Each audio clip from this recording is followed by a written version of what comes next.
ते जे आपल्या मागे लागलेले पुतळे आहेत बघ, हो. ते सोलापूरचे 4 होतात. मी त्यांच्याबद्दल तुला काही माहिती आहे का? त्यांनी देशासाठी काय केलं काय नाही? जगन्नाथ सारडा, मल्लाप्पा शेट्टी, कुर्बान हुसेन. कुर्बान हुसेन हे जे आपल्या सोलापुरासाठी लॉर्ड मार्च ही जेव्हा काढली तेव्हा बलिदान चौकात त्यांना फाशी देण्यात आली. म्हणजे तेवढं नाही वाचला तुम्ही त्याच्यावर. एक्झॅक्टली नाव तर माहित नाही त्यांचं, पण माहिती 4 होतात. ओके, चालेल. त्यांच्याबद्दल काय तेवढं माहित नाही. तेवढं तेवढं काय माहित नाही. 4 हुतात्म्यांचे नाव म्हणजे मल्लाप्पा धनशेट्टी, जाकीर हुसेन, Music.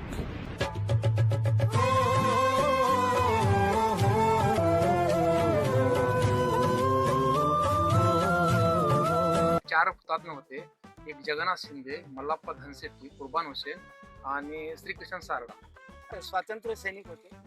कुर्बान हुसेन, सारडा, मल्लाप्पा धनशेट्टी आणि शिंदे असे 4 हुतात्मे होते.